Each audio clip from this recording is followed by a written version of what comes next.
I feel like dopamine has become such a culturalized buzzword that we actually don't understand what it means or how it works. So, would love to lay the groundwork there to start.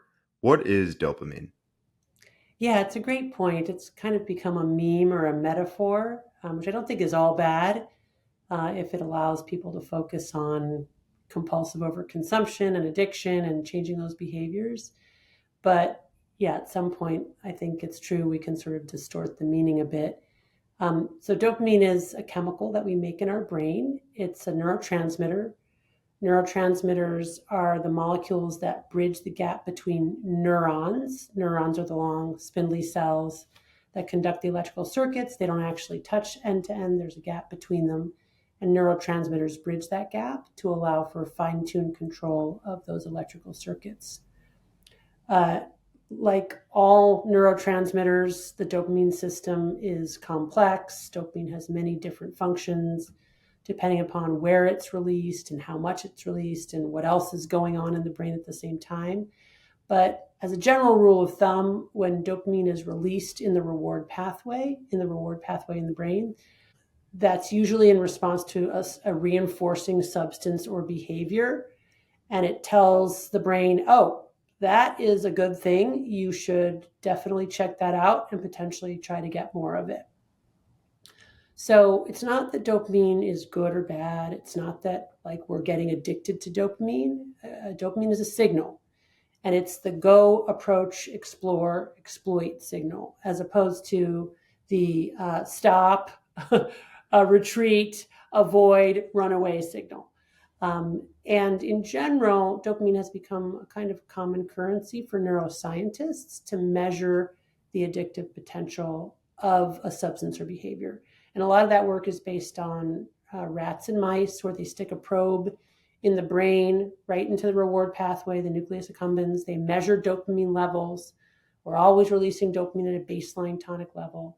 And then they just saw how much dopamine increased firing in the reward circuitry in response to different substances and behaviors. So, in response to food in a rat, dopamine levels increased 50% above baseline. In response to sex, it's 100%. Nicotine is 150%. Cocaine's like 200%. Amphetamine's like 1,000%. And those percentages actually map pretty well onto rodent behavior.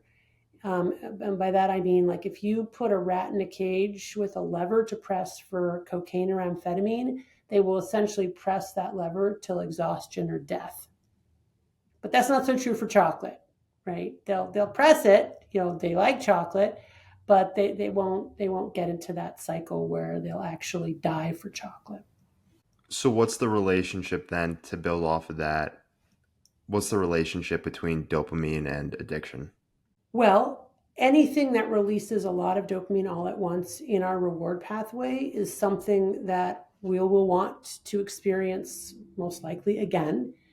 And in experiencing that again and again, we essentially change the physiology of dopamine release in the reward pathway such that over time we stop releasing dopamine or really release less dopamine in response to a given substance or behavior, and can even go into a dopamine deficit state as our brain tries to compensate for too much chronic dopamine.